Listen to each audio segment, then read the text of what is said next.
Datuk Pengerusi, saya cuma ingin menyentuh satu saja butiran, iaitu tentang pembangunan belia ya di bawah 020300 yang diperuntukkan hampir 29 juta. Saya ingin bertanya beberapa soalan tentang cara kerajaan di sudut kementerian mengendalikan isu yang melibatkan pengangguran di kalangan para belia ataupun mereka yang merupakan tercicir di sekolah, dan mereka yang apabila minta kerja terpaksa ambil kerja di bawah daripada kelayakan yang ada.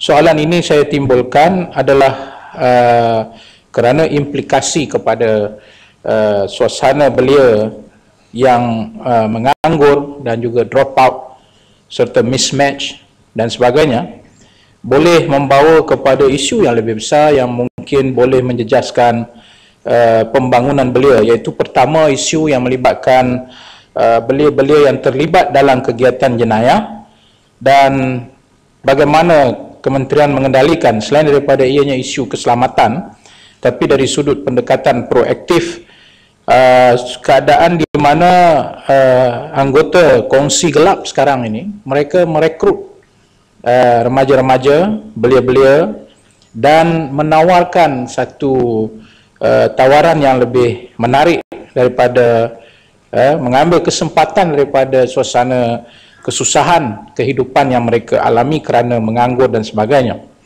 Itu satu segmen belia yang mungkin terdedah kepada kegiatan-kegiatan jenayah di mana mereka direkrut oleh kongsi-kongsi gelap ini. Yang kedua ialah belia yang terpengaruh dengan satu lagi bahaya yang menimpa dunia seluruhnya, iaitu budaya ekstrim. Saya baru buat kenyataan di Parlimen 2 hari sudah tentang bahayanya menularnya pahaman ekstrim ini. Apabila kita melihat di seluruh dunia, kebanyakan mangsa kepada budaya ekstrim ini datang daripada orang muda, ya, golongan belia. Dan kita tahu bahawa mereka akhirnya akan mengambil jalur keras untuk berdepan dengan isu-isu khususnya tentang agama dan sebagainya.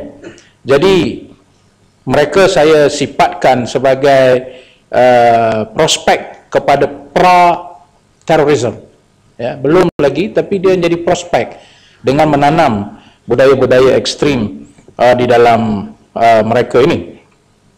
Saya juga tidak menafikan pada waktu yang sama isu sosial media sekarang menjadi satu yang cukup penting.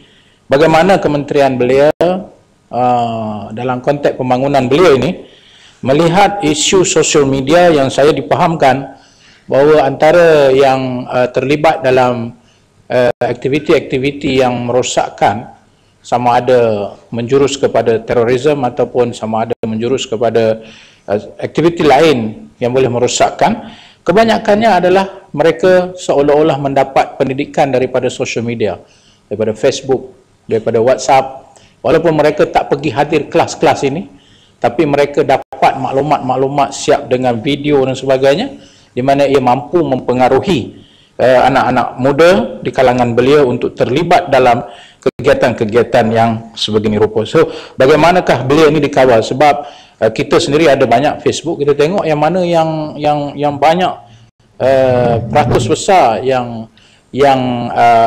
menjadi subscribe kepada ini semua ialah anak-anak muda, golongan muda belia. Jadi saya harap bukan saja ini isu Kementerian Komunikasi, tapi dia juga adalah proaktif step yang diambil oleh Kementerian Belia dan Sukan. Akhirnya Pengerusi di bawah Datuk Pengerusi di bawah butiran yang sama, iaitu pembangunan belia dari sudut pendidikan politik, ya, pendidikan politik yang berasaskan kepada pembudayaan demokrasi. Sejauh mana belia-belia kita terdedah kepada pembudayaan demokrasi yang mana ia berasaskan kepada erti dapat menerima kepelbagaian, sama ada dia kepelbagaian pandangan, pendapat, ideologi, supaya tidak lahir intolerance ataupun tak boleh terima pandangan-pandangan yang lain yang boleh merosakkan. Serta bagaimana kita mendidik belia. Kita ada parlimen belia, betul, kita ada, tapi dalam konteks pembudayaan yang lebih meluas kepada mereka yang mungkin tidak ada peluang, ya, macam itu. Macam mana kita nak didik proses tersebut di kalangan kelompok belia. Yang lebih pentinglah saya kira Kementerian Belia dalam konteks pembangunan ini adalah katalis kepada kita melahirkan politik baru, dan ini tidak akan berlaku jika kita tidak membudayakan proses politik demokrasi keterbukaan di kalangan belia-belia kita. Sekian, terima kasih. Sekijang.